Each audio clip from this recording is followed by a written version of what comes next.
Basically, I had developed during 1958 and 1959 all of those abdominal visceral transplant operations, including liver alone and the multivisceral operation, and was writing the manuscript, but with the insight that I really didn't know that literature or didn't know any immunology. So I submitted the manuscripts by mail to Peter Medawar, and he wrote me back wonderful critiques, and much of the discussion of those papers reflected his influence.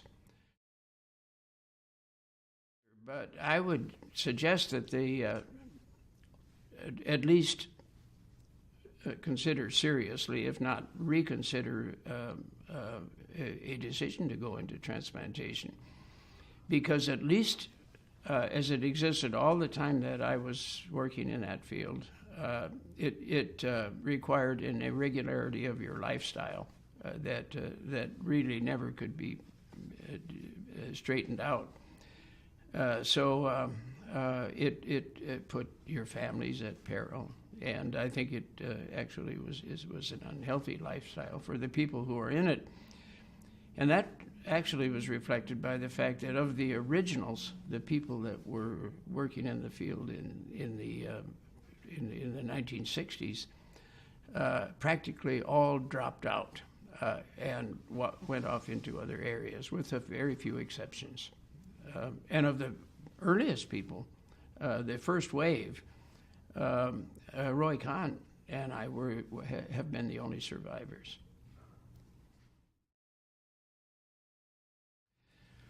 My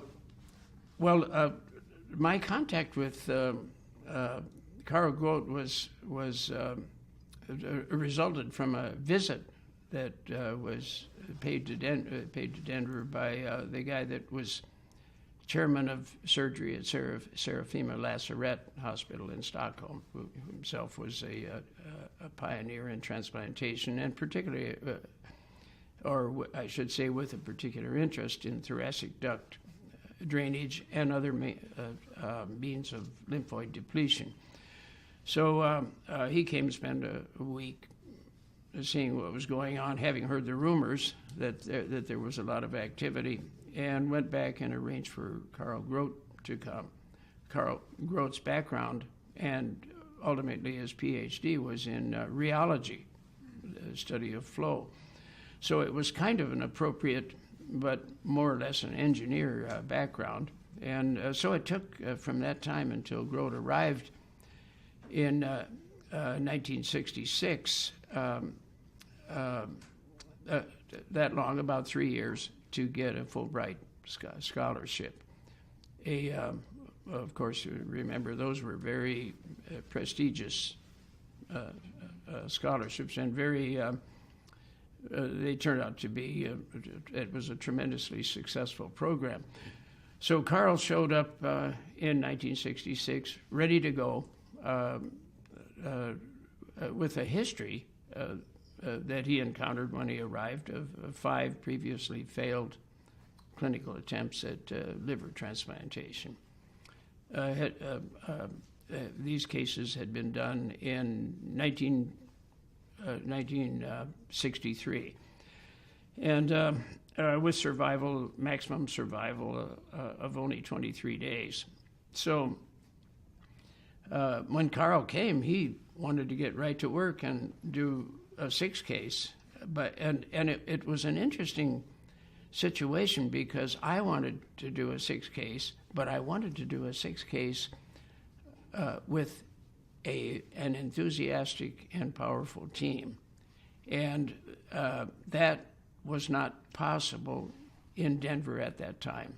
The memories were too strong, and the time between the failures, and now only like 3 years, it had been too short. So I always, and so did Carl,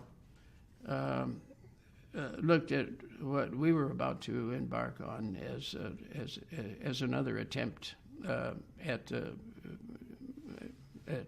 going to the North Pole or the South Pole. And since we were both interested in polar exploration, it was a perfect metaphor. But you can't make a trip to the pole without having determined people and enthusiastic people who were fully confident that you could succeed. And I was the only one in Denver at that time who felt that way. So in came Grote, and he felt that way times two. So I actually do not believe that we could have gone forward without having a Grote type personality. So getting to that personality, Grote had, if I ever met anyone who exemplified this, a big personality. And he had great leadership qualities. And so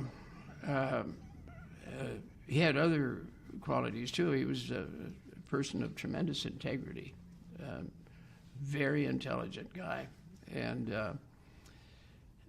just an all-around great team player.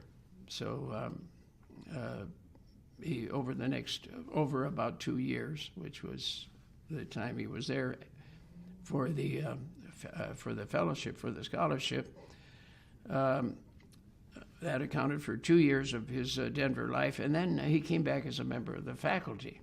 And I believe he would have stayed, except that there was an illness in his family, afflicting primarily his father, the same disorder from which he himself ultimately died. And so he felt he had to go back to Sweden to take care of his family. And they were very anxious to have him come back, so he went back. But overall, either as a fellow or as a member of our faculty, I had worked side by side with Grote for 5 years. And during that 5 years, for some reasons that I don't suppose either of us ever fully understood, we developed a very deep friendship, such that just as one example, every New Year's Eve, I called him up at midnight, and midnight our time, and even during his last days, which were unhappy ones, I called him on a very regular basis, every 2, 3, 4 weeks. And Birgit, his wife, told me that I was the one person that he instantly recognized and had almost a perfect memory of just about everything that we ever did together. So it probably was maybe the longest, strongest friendship that I had in my life.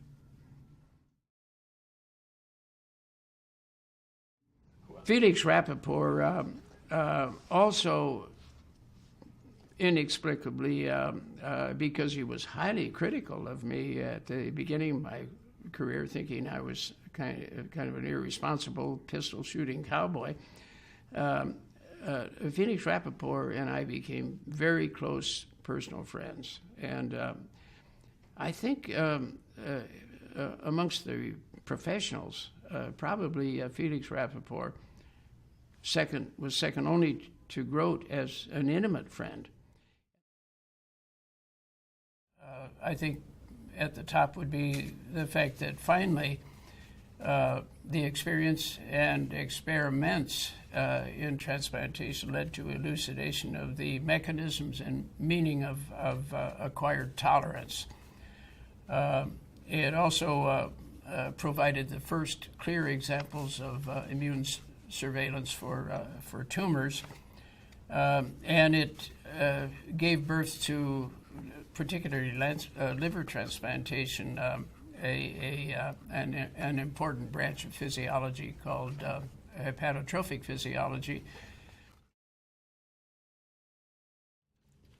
Well, I think the greatest benefit to the field would be some big discovery, some big insight, rather than the pursuit and often debate over small details. So we're going to have to see that, and of course, if there was a breakthrough in the obvious areas, either of xenotransplantation or stem cell biology, then we'd be off and running big time once more. Well, I think the most important function now is education as you sweep in the so-called third world countries, many of which have, of course, gone well beyond being third, sometimes have surpassed the first world countries. But it also has, the society meetings have provided an intellectual glue from the very beginning, and I don't think that's actually changed. And then there is a different factor. It's not medical and not scientific, and that is that it's provided a means of political wound healing, if you know what I mean. It brings together people from different divisive and sometimes even antagonistic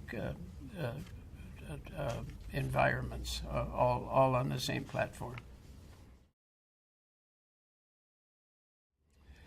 Well, if I were going to pick a loser, I think that the wild expectations of stem cell therapy would be the ones that would be least likely to bear fruit.